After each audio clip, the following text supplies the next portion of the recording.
And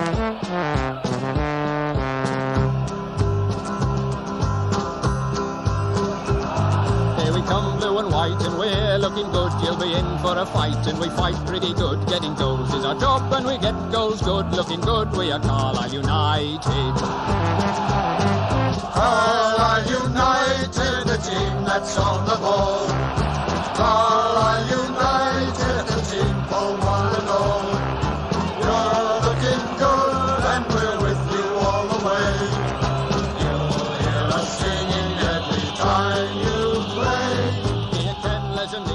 Hello everyone and welcome to the Brunton Bugle, podcast focusing on the trials and tribulations of Crawley Town Football Club. From Mo Harkin to Alex Haddow, and Magno Silveriera to Will Varty, we've got it covered. This is episode 21 and today we're going to be reviewing the first home defeat of the season against Cheltenham Town, looking ahead to this weekend's long trip to Sussex to face Crawley Town, rounding up the latest news from Brunton Park and a look at what ex-Blues have been getting up to over the last week. I'm joined on this episode by one of my regular co-hosts and it's Dan McLennan today. Dan, how's it going, mate? Yeah, not too bad. I'll just apologise in advance if you hear any ooh or yes. I'm just watching the youth team in FA Youth Cup action against Bradford whilst we record. So. Yeah, letting everyone peek behind the curtain there and see what's going on, aren't they? Yeah. No massive connection with the players at the start of the episode today, other than the fact that two of them have played for Crawley Town. You can probably guess which two, can't you, Dan? I would say probably Harkin and Haddow, I guess. It's Harkin's one of them. Did Vieira play for them? Magno Silveriera did indeed play for Crawley Town, so there you go. So that's the licks in there. And I like to hear Will Varty's name.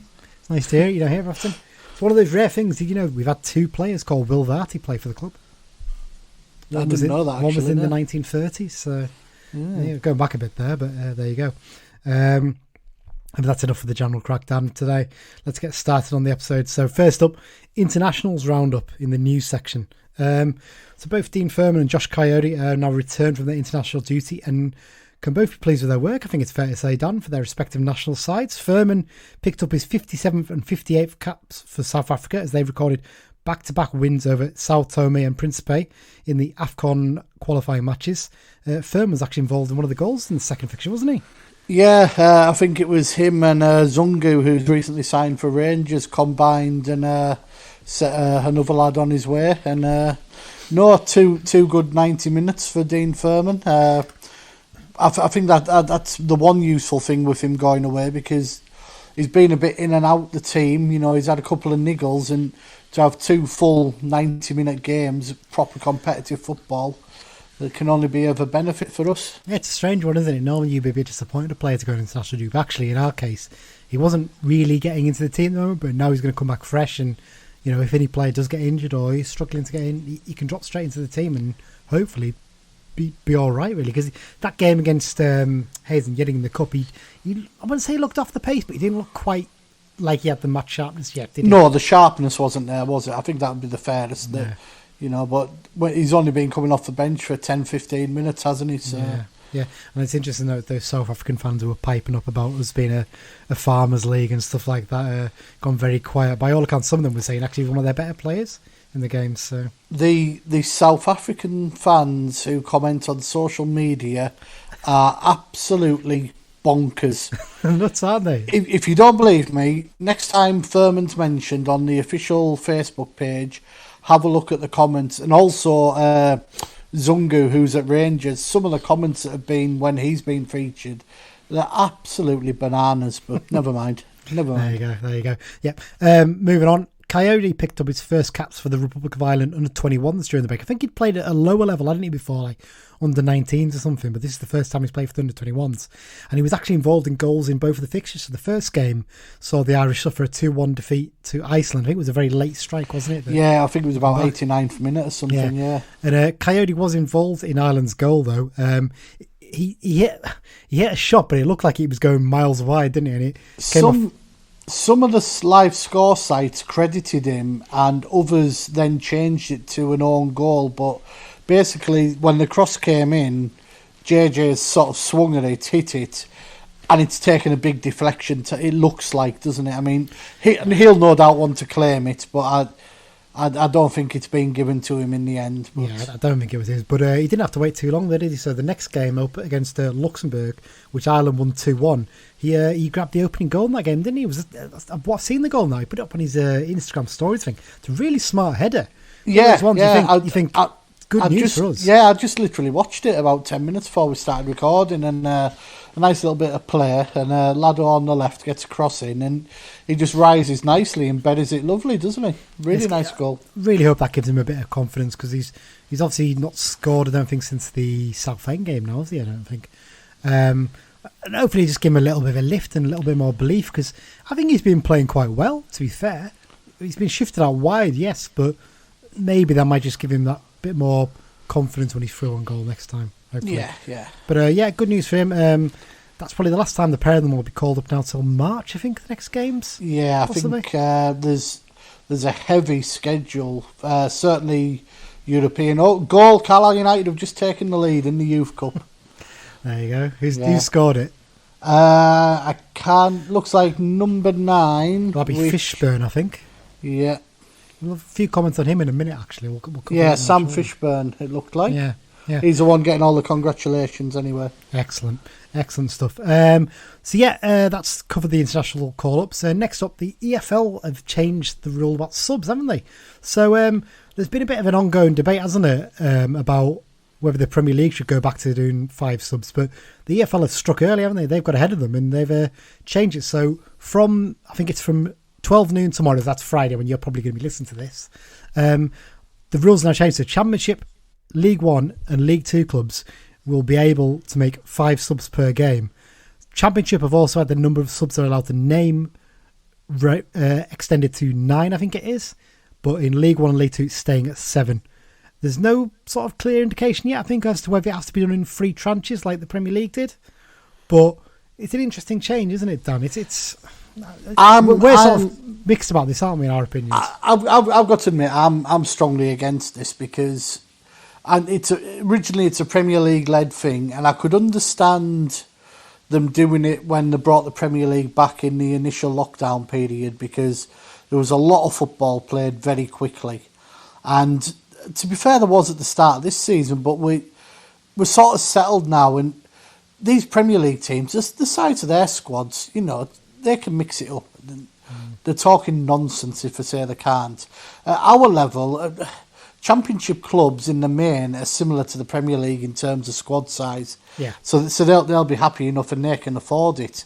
But one little point that was pointed out to me, especially for League 2 clubs and League 1, players on appearance money. Yeah. If you're making 5 subs, that's potentially 2 more lots of appearance money you're paying out every week. What I would say about that is for players, if they come on after the 75th minute, usually is what the clubs have in the contract, they don't get the appearance money. Yeah, they've got to be before that. A lot of it depends on how the contracts wrote, obviously, but it's just one of those little things. I mean, I know we take 7 subs anyway, but I would like to think I think the free usage rule, is it not? You can make them at half time, and then you have 3 more opportunities. No, I think your half time is one of them.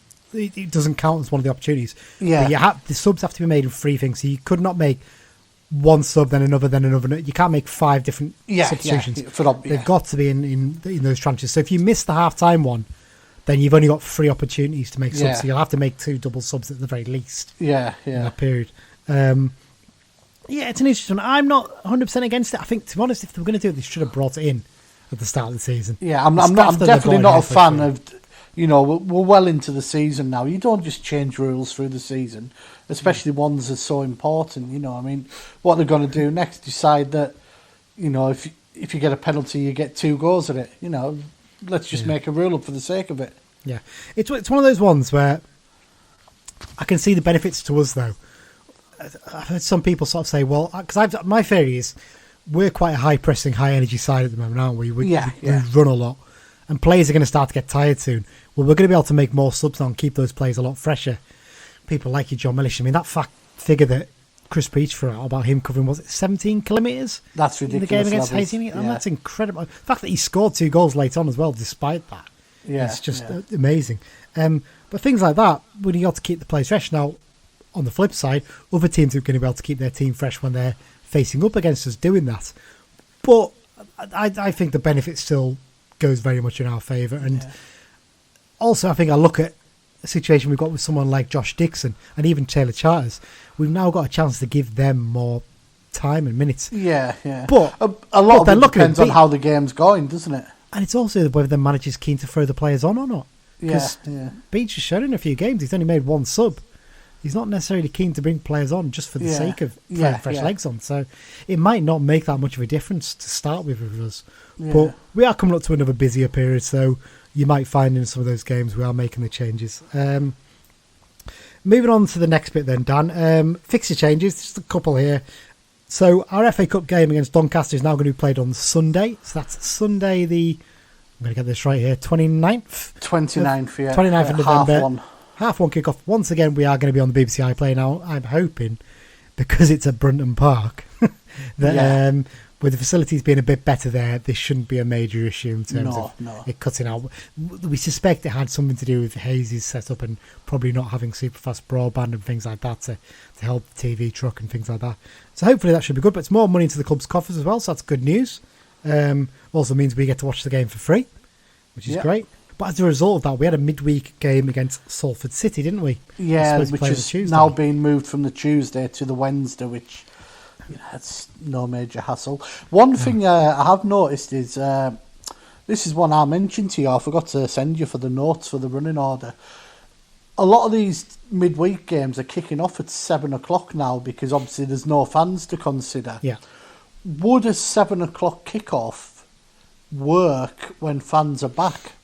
Now, I know people normally say, oh, yeah, because, I'm at work till 5:30 or whatever. But on the flip side, more kids could go, Well, me and Mike briefly touched on it last week, didn't we, on the episode? And we said a similar thing, that actually for kids, it's fantastic, because it means more kids. I mean, your game finishes by what? If you kick off at 7 o'clock, you finish by 10 to 9. 10 to 9 the latest. And if you live in Carlisle, particularly, you're back home by 20 past, quarter past 9, maybe the latest. If you're in West Cumbria, you're back before 10. Whereas at present, with traffic and stuff, you might not be back till pushing on 11 o'clock. And you can't take kids to games like that, can you, really? No. Realistically. So yeah, it's one of those ones. The Salford game, I should say, does kick off at 7 o'clock as well. That's been switched to that. I think most of our midweek games are going to be 7 o'clock because everyone seems to be doing it for each other, don't they? I've seen a few teams kick off games at 6 o'clock. I think it was Shrewsbury and Burton. I think have had games kick off at that time, possibly. Yeah. Which, I mean, that's getting silly, really. A bit too early for my liking. But as we've both been to Germany watching football, sort of 5:30, 6:30, 7 o'clock is a acceptable kick-off time over there. If it can work there, why can't it work here? Exactly that. It's one of the ones I think you're going to see these last year and a half or so of all the COVID and stuff like that. You're probably going to see a little bit of a revolution over the next couple of years in kick-off times, I think. I know a lot of people said, it's only for one season, but I think clubs might take a look and say, well, actually, is there any real downside to doing things? Let's give it a go. Yeah. I don't mind that. You can't stick in your ways forever, can you? Especially for away teams coming up here, who would much rather be getting on a bus at 9:30 going home than 10:30. And it's the same for us as well. If we're playing away in Northampton, for instance, we're getting away at what? 9:15, you're getting back a lot early, whereas present, you're getting back at 3 o'clock, aren't you? So that's the two bit of a fixture kick-off change times now. I think obviously we mentioned last week that the Tranmere game, which is midweek next week, that's going to kick off a little bit earlier as well now. So it'll be interesting to see what happens to that game over Christmas as well, actually. I think it's the game against Harrogate, I think, yes. That's a midweek game, isn't it? Normally that's on the bank holiday, because obviously there's an extra bank holiday this year with the 28th being or the Boxing Day even being on a weekend. I haven't put this one in the running order, Dan, but it's one I obviously wanted to discuss. We obviously don't like to talk about the pizza trophy, do we? We've no real interest in it. And I rebelled and ordered a Domino's on Tuesday for tea.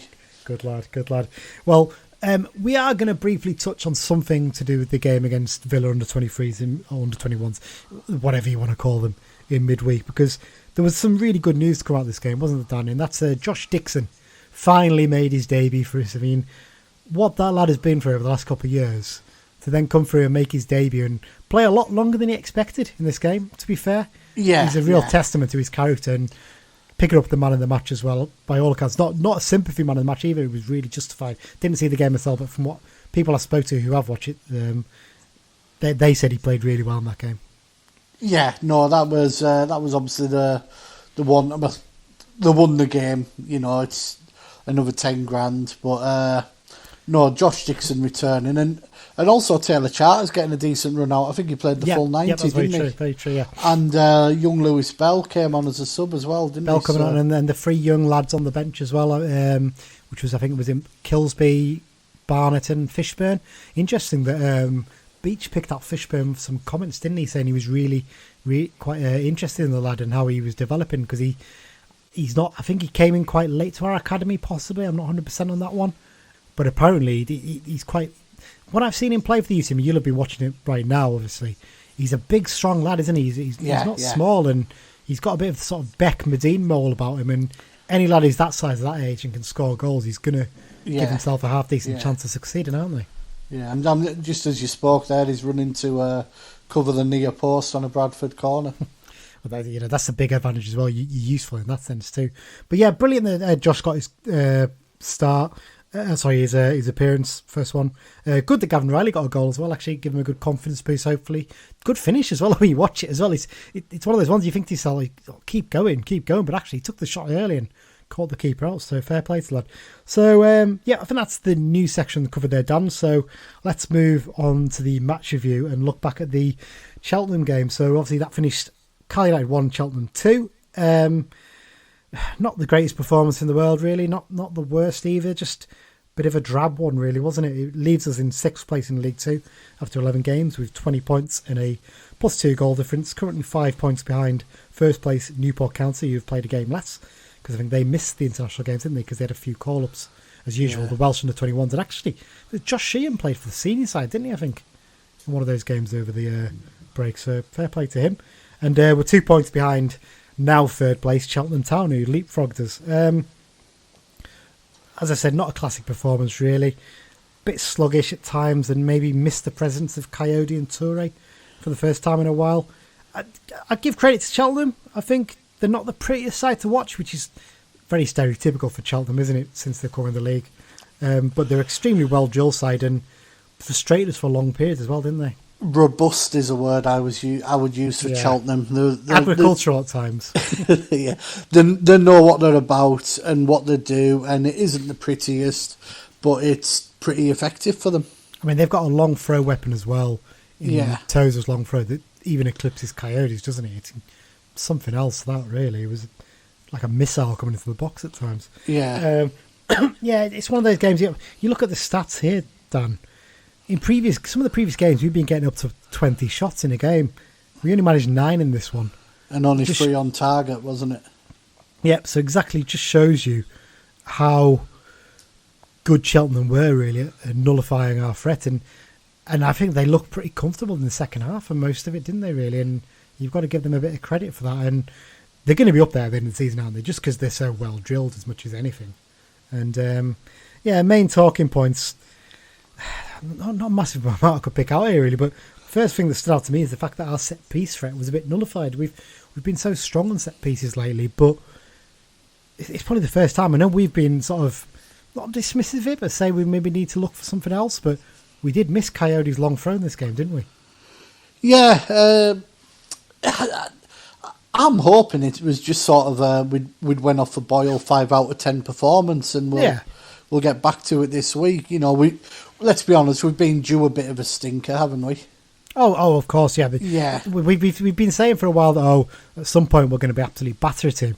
But at the same time, I was thinking we're probably due a game where we just nod on it. Really. Yeah. And we didn't get battered by them. That's one thing you should say. They got their 2 goals, and then basically, right, that'll do us. We'll settle for it. I mean, the second goal. I mean, we could probably move on to this as well here, but our weaknesses at set pieces as well sort of came out again, didn't it? And not a corner this time. It was that long throw from Tozer, and the lad ghosts in, and it was Joe Reilly in this case, lost his man, didn't he? And I've seen a few people criticise Anderton for it, but actually when you watch it back, the lad's got a running jump at the header.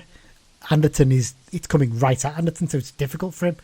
What you really need there is Reilly should have been blocking off the man and making sure he couldn't have got a run. A little bit disappointing that, but then could you argue, should Joe Riley be marking a big lad like that? Should you maybe be getting Anderton to mark that fella? I'm not sure about that. And then obviously the second goal's a penalty, and it's just a rash challenge for Mellish, isn't it? Really? Yeah. One of those ones where he could avoid it, maybe. I don't think Cheltenham were worthy of a 2-goal lead, but when we gave away the penalty, we couldn't complain, and we did well to pull one back on the stroke of half time to sort of give them a little bit to think about. It was good to see Patrick with an assist. Yeah, this is something that puzzled me a bit, really. And why wasn't Patrick moved over to the right for a bit of this game? Because the one time he was on the right, he created a chance. And yeah, it took a little bit of a deflection to get to Mellish. Great finish as well. Credit to the lad for his 11th of the season. But we stuck out with him on the left, and he just wasn't getting any change out of there right back. Whereas Alessandro has played out on the left a few times recently, and he's done pretty well there. I'm not sure I quite grasp why that change wasn't made. It was a bit of a strange one, really. It does make you wonder sometimes is Beach a little bit too naive, maybe? Naive, but restricts himself too much by being so stubborn about sticking to attack. Yeah, rigid. Yeah, rigid is the word. Yeah, it's one of those ones. Maybe he could have mixed it up a little bit and stuck Patrick on the left, on the right even for a little bit. Had a go at the lad, because generally Patrick does play out on the right when Touré's fit, doesn't he? Touré sticks to the left, so it's a bit of an odd one, that one. I suppose we're gonna have to mention Gavin Reilly's chance, aren't we? Really, obviously, it's great now he's got his goal in the Peter Trophy, so hopefully that'll give him his confidence and a bit of a lift. But he could have got that equaliser, couldn't he? It's one of those ones where it's fair to him. It does come to him very quickly, and he just has to poke at it. And maybe you have to give the keeper a bit of credit, but at the same time, I think back him to score most of those. I think the keeper deserves a bit more credit than folk realise with it, and it's probably one of those. If he'd scored a couple already, it's probably going to go in. Yeah. Because he hasn't scored, he's maybe just pecked at it a little, and he's just quickly trying to get away, isn't he? I wonder as well if he sort of thinks to himself, I'm offside here anyway, because it looked at first like he might be, but he wasn't. If you watch back the clip, there's a player playing him on. Bit frustrating that, really. It would have been great to get his league goal there and keep the unbeaten home record intact, but one of those things. Maybe it's a little bit of a wake up for us to realise that okay, we're doing well this season, but we're not quite there yet. Yeah, we're not undefeatable, sort of. No. A little bit of a wake-up call there. I'm not too concerned. Cheltenham are going to be right up there, and they didn't batter us. The basic. I mean, you talk about the fact they only had 3 shots on target, Cheltenham. Well, that's the header from the goal, the penalty, and that's it. There's one other chance other than that. So, frustrating afternoon. We probably want to mention even the iFollow problems as well. God, what a nightmare that one. Literally, the first thing I saw was the throw-in coming in for their goal, pretty much. Because of the problems 15 minutes into the game, and hopefully that's sorted now for the next few games. It's interesting. They've had a big push about getting people to use iFollow and not use piracy options. Well, not the best advert for it, is it? They're really having those problems. No, but I have noticed a lot of fans mentioning on social media in the last 24 hours that they've either got refunds or a free pass. And I had my refund through, I think, so that's good news, really. Yeah, fair play. I think we've covered the Cheltenham game there, Dan. It's one of those weird ones, isn't it? We didn't play very well, but there's not a huge amount of bad things to pick out from it, really. There's not a massive amount of talking points. It's just a game that's not really going to live long in the memory, is it? No, not at all. Yeah. And hopefully we can put it straight fixed this Saturday. Exactly that. Okay, then that's the end of part 1. After the break, we'll be looking ahead to the long trip to Sussex to face Crawley Town. We'll be back shortly.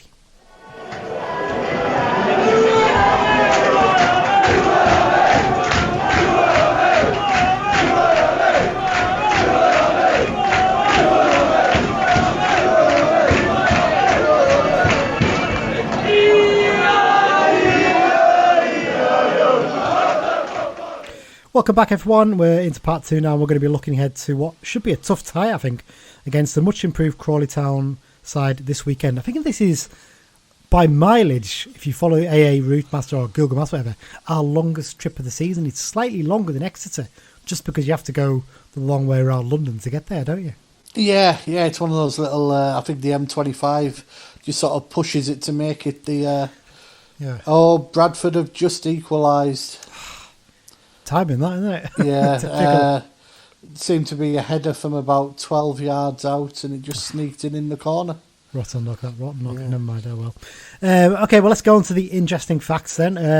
Not a massive amount of fun with this one. Crawley Town were formed in 1896, playing much of their early years in the West Sussex and Mid Sussex leagues at a variety of grounds in and around the town. They only moved to their current ground, Broadfield Stadium, in 1997. It is currently known as the People's Pension Stadium for sponsorship reasons. I think it's owned by the local council. Down there, I think they rent it to the football team. The nickname is the Red Devils. They were promoted to the Football League for the first time in 2010 under the management of Steve Evans. I seem to remember for like 3 or 4 years before that, just after we got promoted back to the league, they had a bit of money thrown at them, didn't they, to try and get in the league, and they signed a lot of players. I know they did after Evans took over, didn't they? But they had a few financial problems after that, I think, as well, because I think they weren't obviously getting massive crowds, and they never really have. But they were playing. I mean, it was Matt Tubbs they signed on big money for like 70 grand or something like that. Yeah, Matt Tubbs was the one, wasn't he? Yeah, no, I think that the lad Torres as well, isn't it? The Argentinian.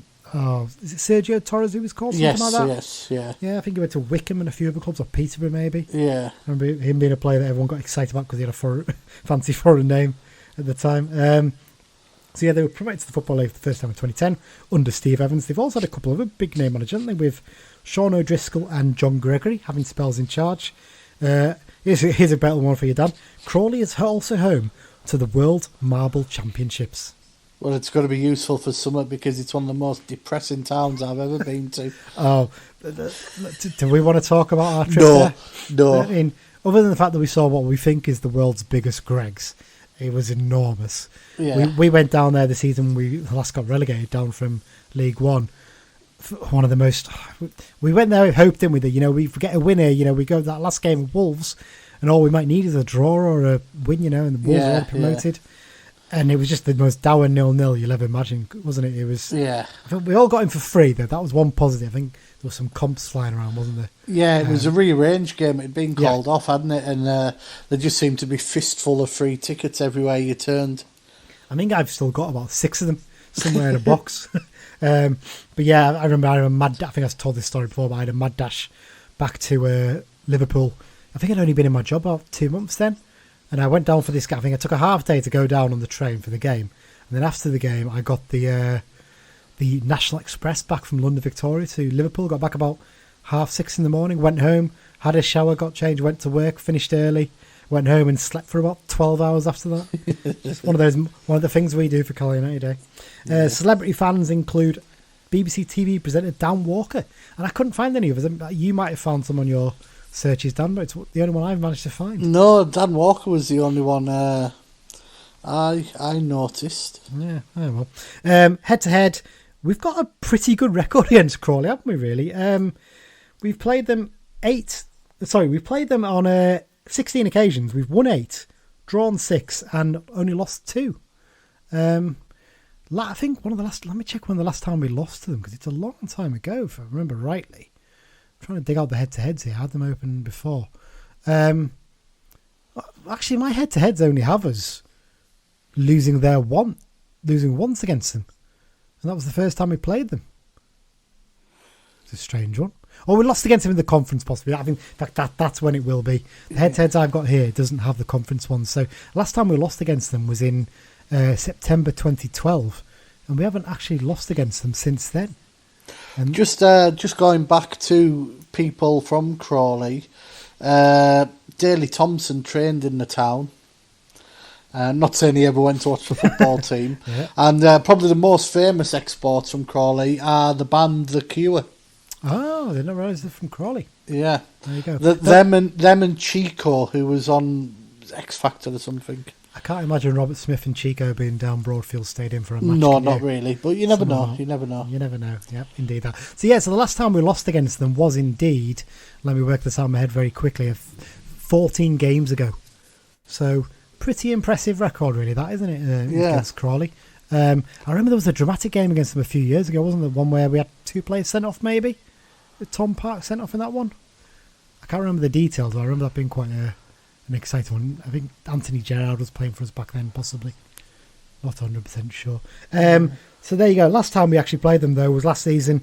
Crawley Town 0, Cali United 0, back in February. This is not a game that anyone is ever going to remember or want to watch. No, I remember. I think I was at work listening to it on Radio Cumbria, and it just sounded one of those dreadful games that you get every so often. Yeah, I think John Mellish could have scored a hat-trick in this game, couldn't he? I think he had a few good chances and just fluffing them. And back in the days when he was very much, we were testing him out as a midfielder, and he wasn't the goal machine and Ballon d'Or contender that he is now.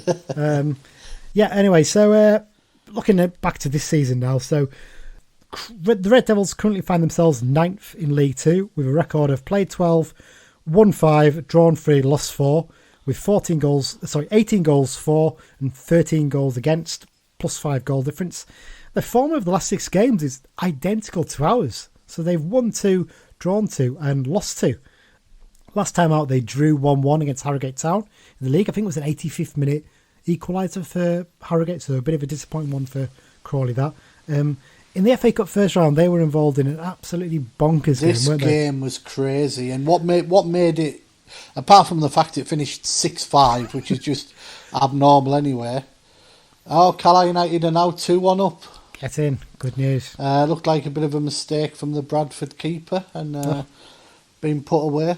But yes, this FA Cup game, I think Crawley's keeper got injured really badly. We're talking like a 15-minute delay. Well, there was 22 minutes of added on, wasn't there? Something like that. Yeah, I think they ended up being about 22 minutes of added time, and then it went into extra time. It must be one of the longest matches that ever has taken place.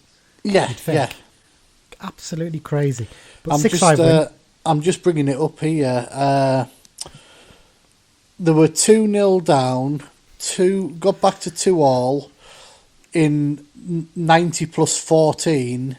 Torquay scored 90 plus 18, and then Crawley equalised 90 plus 21, which is just... And then the winner, from a name we'll mention in a minute, was on like the last minute of extra time, was it, I think? 118th minute. Oh, so near enough. Yeah. Near enough, so yeah. So their manager is John Yems. I think it's his second spell in charge, isn't it, I think, with Crawley. He's become a bit of an unintentional internet star lately, though, hasn't he, with his very dour and borderline psychotic and furious post-match interviews. Anyone listening, if you go onto YouTube and Google just Crawley manager interview, basically I think some of the fans had questioned the substitution, and he basically just went, "Well, I'll make them. It's none of their business. I don't care. I don't care. I'm paid to do it. It's my job." And it was the sort of thing that would happen at Carlisle United, not Crawley Town. Well, we've had some cantankerous managers in the past, and I know one of my favourites, Greg Abbott, could be quite grumpy after a defeat sometimes, but I'd never seen him react like that to a question.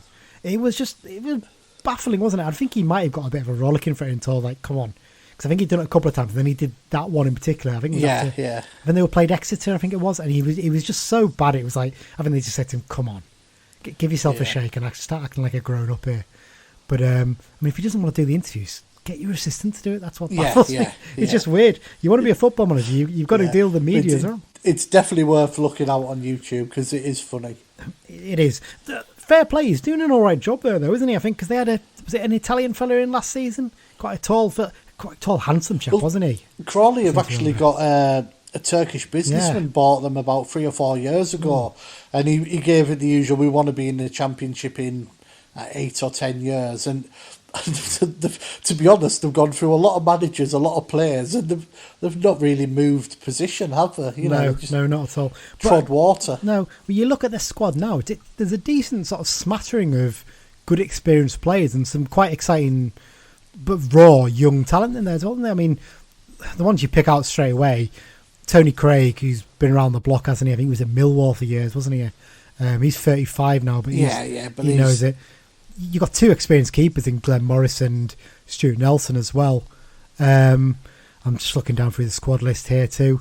Jay Cassantala. I was just going to say Jay Cassantala's been around at Gillingham and Grimsby. Danny Bullman, the 73-year-old. I'm joking. He's 41 years old, the oldest player in the Football League, even older than Kevin Elson at Newport, isn't he? And he signed a new contract at the start of the season.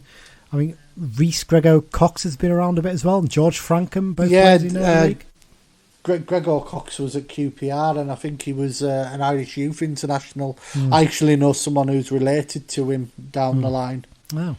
Well, so obviously you've got a lot of experience there, but then when you look at in attack, they've got quite a lot of young players, well, haven't they? I think Jake Hesketh as well, I should have mentioned, from Southampton. He's a player who's I think a lot was expected of a few years ago. In attack, they've only really got Tom Nichols' as experience, haven't they? They've got a lot of younger players, and one of them who will be familiar to United fans is Ashley Nadesan, who I think it was a bit of a homesickness there, really, in that move, wasn't it? I think he could have probably got bigger clubs, but he's a lad from Crawley in that area. So. And he was offered a 3-year deal. Yeah. I think on decent money, 3-year deal, decent money, moving back home. I think he was quite... Also, in that sort of area, if it doesn't happen for you and you do drop into non-league, there's plenty of teams will pay a decent wage. Exactly. It's just, I think what you'd look at it was a sensible career move for him as much as anything, wasn't it? And you can't really blame him for that. Would have been lovely to see him come back to Carlisle, but I think opposite end of the country, I think he was always going to be keen to move back there. Another player who many people might not realise has a Carlisle United connection is defender Lewis Young, brother of Ashley. He had a trial with us, didn't he, I think, a few years ago? Was it under Curl, I think, possibly? Or was it under Cavano? One of the two, I think. I can remember the name. Yeah, so he's a right back for them. I think he's done quite well there. He's at 31 now, so he's getting on a little bit. So let's move on to team news, Dan. For United, Gimme Toure returns to league action after his 3-game ban. Played on Tuesday, the other night in the Peter Trophy and scored as well, actually. His second goal of the season in the same competition. Coyote and Furman are both back. I think Beach has mentioned, hasn't he, that I think they both need to take coronavirus tests first before they can be confirmed as being available. But they should I think that's probably just a standard thing, and it wouldn't be surprising if there's some sort of EFL protocol pays for it. Yeah, exactly. Well, I'm glad we can say this. Josh Dixon is now fit again and available, but I wonder if he might not be risk for this one. Maybe possibly just to fill a space on the bench, but you imagine maybe they might try and ease him in a little bit slower. Would sitting on a bus for 6-7 hours on a Friday be the best recovery for him? No, maybe you might look at him, maybe use him in the Tranmere game, maybe alternate him and Charters for the 2 games. Say one's on for one on for the other, possibly. Yeah. Conor Malley is unlikely to be involved. He picked up an injury in the game against Villa under-23s. Yeah, Chris Beach obviously must have had his press conference today. We're travelling tomorrow, and it came out that they're expecting him to miss a few games, so sounds like he's going to be out for 2 or 3 weeks. Yeah, it's a nasty cut apparently to his foot. He needed stitches, so one of those ones where it's not really done much damage, but it's not the best place to have because it's likely to open again, isn't it? Superficial, isn't it? But it'll be painful and it'll be difficult to play on with. A bit of a shame for him, really, as he could have got some good minutes in this game. And other than that, it's just obviously Walker and Dickinson remain out long term. And Dickinson was revealed, wasn't it, by Beach today that he tested positive for coronavirus a couple of weeks ago. Whilst he was doing some recuperation at St George's Park, which doesn't speak well for the. But look at the positives for us is the fact that he wasn't at Brunton Park and wasn't spreading around our players. So yes, luckily, that's a lucky thing for us, isn't it? Really. Little bit of Crawley Town team news. The only bit I've got here is that Jake Hesketh was suspended for their last game, and he returns after serving a 3-match ban, so he'll be available for them. That's a bit of extra quality for them on their side. Predictions, Dan? I don't see why we can't win this one. I'll go for 2-0. Oh, okay. Last week I went for a draw. I went for your old favourite, I think. Well, I went for a 2-2 rather than a 1-1. Well, I've had a couple of listeners message me saying, "Will you stop predicting draws?" So if we get beat, it's our fault. Yeah. Well, I did nearly say I thought I was going to go for a defeat last weekend, and I didn't in the end. And I was kind of thinking, I should have done. I could have gained a bit of brownie points there, but I probably would have got some stick. But I'm going to go with you. I'm going to go for a win as well. I'm going to go for 2-1. I think Toure is going to get his first league goal. I think Coyote as well. Toure and Coyote to get the goals. Yeah, I'll take the same 2 then. Yep. Okay, blimey, with exactly the same predictions. I think that's a first, isn't it? Okay, let's go on to the exploits. Let's bash through this bit, Dan. I know you've got to get away. So you've put this together for us this week, haven't you? Yeah, not too much. Goals for Brian Bowman for Exeter, David Amu for Port Vale, Paddy Madden for Fleetwood, Hallam Hope scored for Swindon, and Stephen Riggs scored for Dover in the National League. Yep. Where he's into the second year of his deal there. Also, speaking of Port Vale, former midfielder Luke Joyce got a straight red by all accounts. And you've missed one off there, Dan. The spectacular own goal, well, not spectacular, but comedy own goal for Joe Fryer. I was saving this one for you because you spotted it first. Yeah. Well, actually, I got it highlighted to me by a friend of mine, Ian Baker. He pointed out there, Joe Fryer scored an own goal for Swindon.